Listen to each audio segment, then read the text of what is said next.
Hello and welcome to a brand new vlog. I'm running a very special errand today.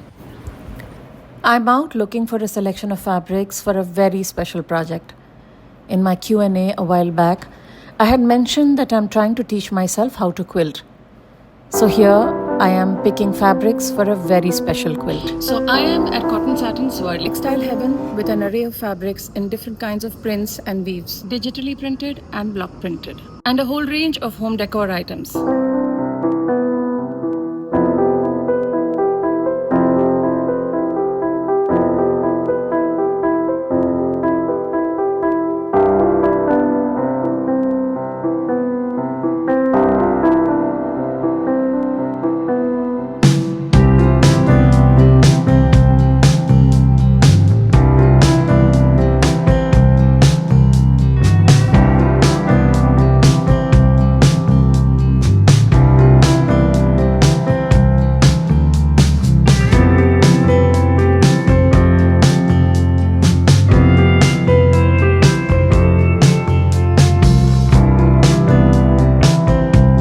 These are what I have come back with.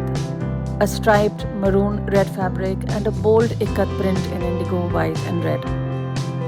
The idea is to combine these into a modern quilt pattern, a gift for a very special boy.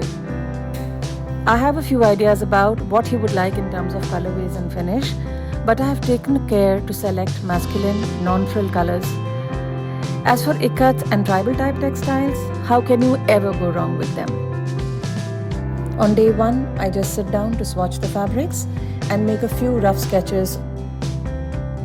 The simplest thing to do, given that I'm combining two pattern fabrics, is to cut them down into basic squares and play with a composition that doesn't require too many fine cuts. But as I sketch, it occurs to me not to settle for something too simple either.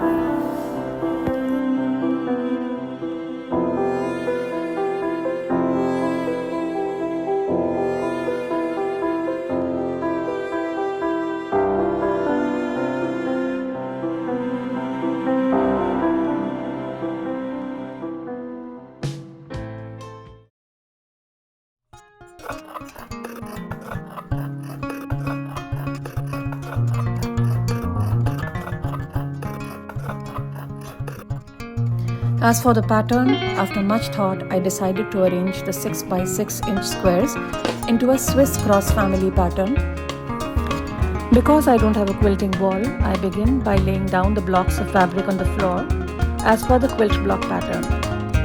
Each time I need to assess progress or tweak the blocks, this process of laying them out on the floor has to be repeated. But it saves me time to lay out each row, then stack them up in order and take the pile to the machine row by row to start joining the quilt top. So as exciting the prospect of beginning a new quilt is, it is a good idea usually to start with cleaning up the machine, lubricating it as well as changing the needle.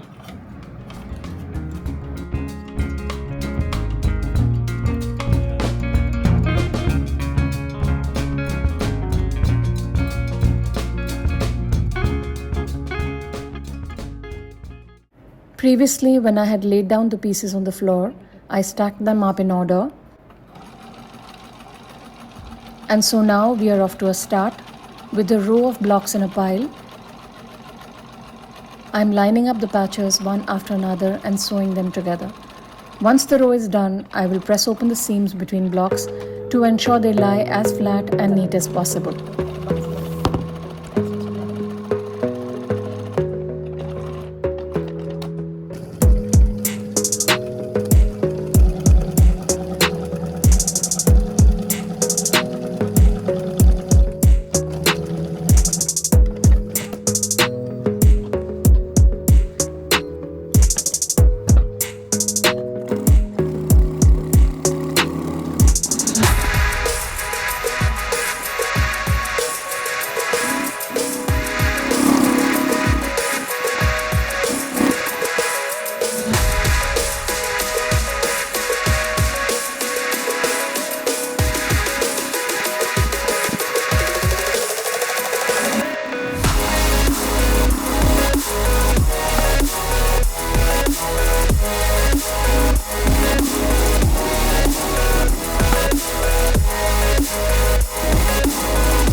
Once a row is done, I press open the seams between blocks to ensure they lie as flat and neat as possible.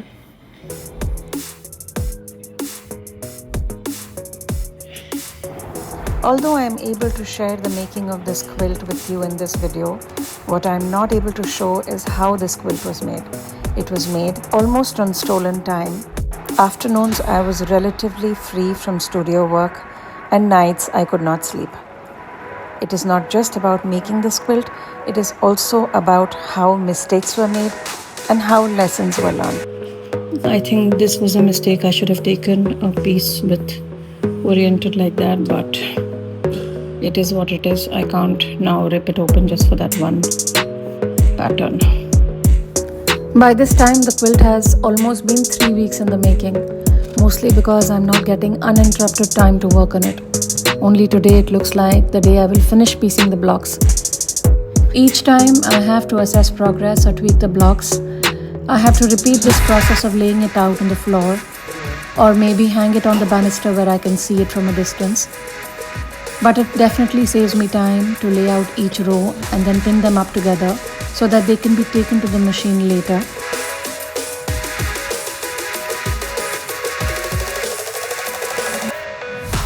And I'm now going to join what we had laid out on the floor, and I will see you once the joining is done. As I make the quilt, a few important lessons emerge. A critical one is that the back of the quilt is as important as the top, and ironing the piece properly and pressing the seams open as you go, as neatly as possible, is a critical one. You know what? I am not happy with this joint. Okay, I have fallen short here. Can you see that? And I'm going to open this up and do this again. You see these guys? Seam ripper. Beginner or not, this is the best friend of a quilter.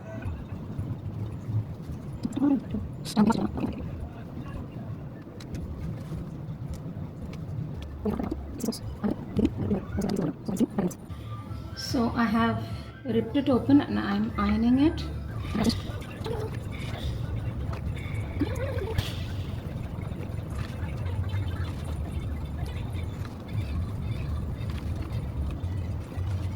So when previously I had joined it, I had got an uneven, this was coming inside here and this was overlapping this.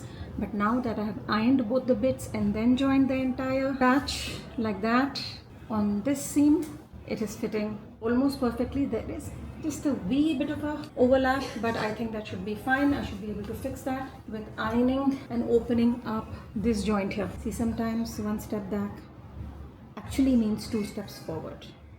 Over 2 more sessions, I managed to finish the entire quilt top. Then began the process of planning the quilt sandwich. In case you are wondering why I am laying out this piece of old tattered fabric on the bed, this is what the quilt sandwich is going to consist of. Instead of going for a traditional brand new wadding, I am using an old beat up doher as part of the quilt sandwich layer.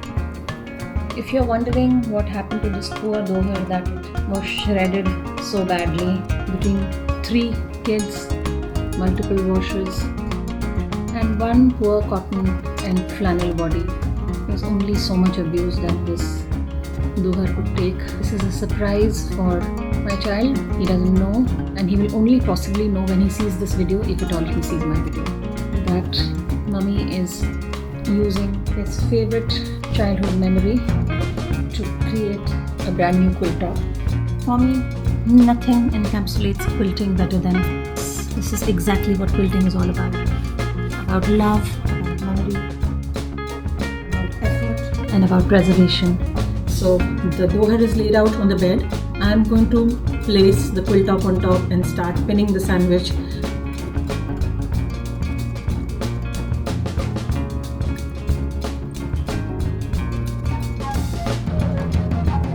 So done pinning the quilt top and the doher together.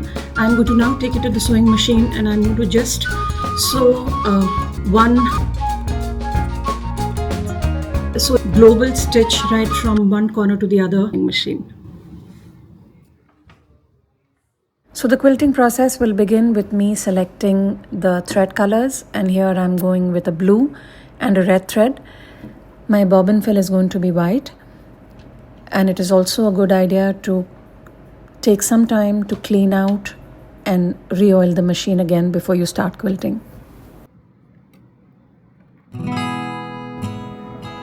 So here I have started quilting. I am using blue and maroon colored thread. The maroon colored thread for the red blocks and the blue colored thread for the blue and white block.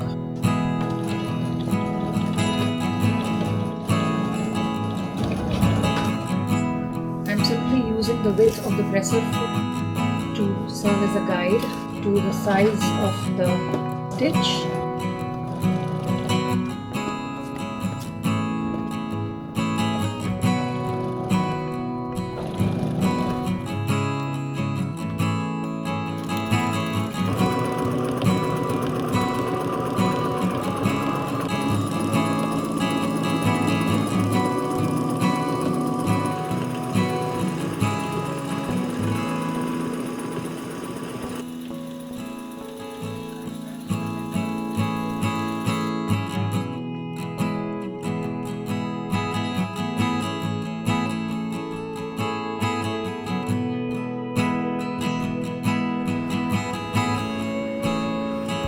And there, after almost a month of making time in bits, the quilt top is finally done. I just need to trim the excess along the sides and move on to the next stage, preparing the backing and the binding.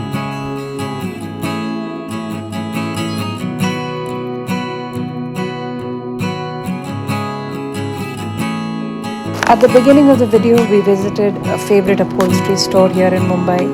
And what are the odds of visiting yet another favorite haunt for upholstery as we end the video too. I am heading out to Chunnilal Moolchand in the iconic fort area of Bombay.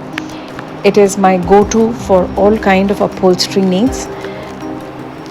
We are heading out there to find a suitable backing for this quilt.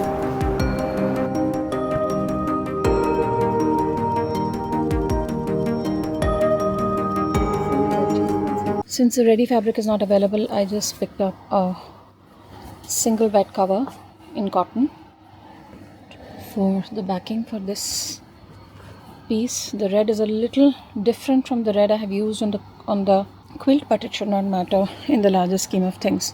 हाँ निकाल दीजिए, उसको भी दिखा दीजिए. Colours में नहीं बैठ रहा है, बहुत ज़्यादा कॉन्ट्रास्ट आ रहा है क्योंकि ऊपर भी पैटर्न है ना, तो मुझे नीचे पैटर्न नहीं करना. मेरे ख्याल से वही ठीक है, वही better. Yeah, so this was a lovely option that they shared with me, but I think I will settle for the maroon color because that keeps the color story simple. As this fabric as the binding. Stock number 2 for today, my tailor's workshop. Now adding the backing and binding to the quilt after making most of it is not difficult, but I am genuinely running short of time. So I'll be making use of my tailor Akshay Bhai's expertise to get this done.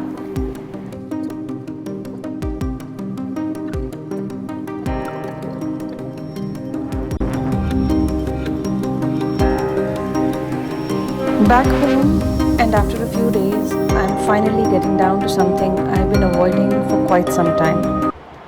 As the quilt gets finished, I am pulling out my embroidery machine, which has been out of commission for almost 1 year. Honestly, I don't know what I was thinking when I bought it. In the early phase, I did use it to make a range of cushions, my first quilt, and some beautiful applique patterns. But ever since, my setup has moved back from the studio. I just have not found the space to set it up and use it regularly.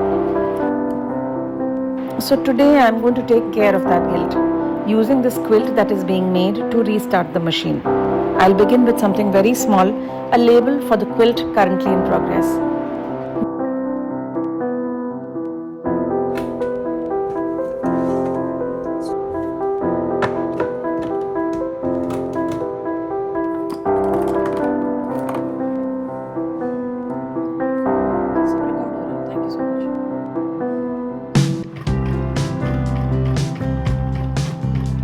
So I was super worried about starting this machine after a really long time.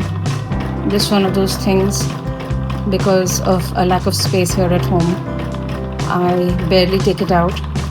Although I have really made some lovely projects using the embroidery machine in the past. Maybe just for the sake of YouTube, it is a great idea to revisit my embroidery projects. But for now,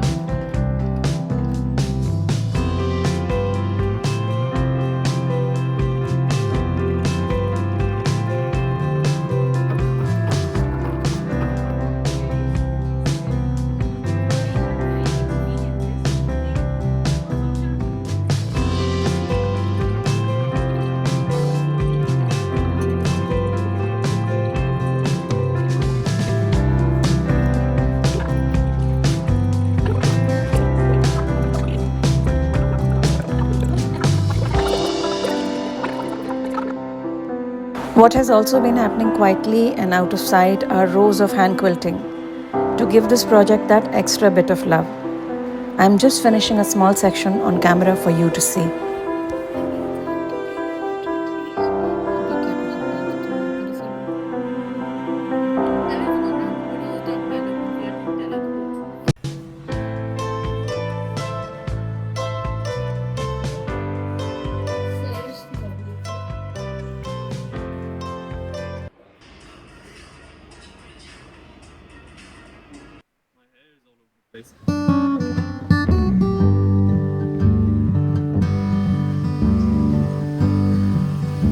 And as usual, here's the finished quilt.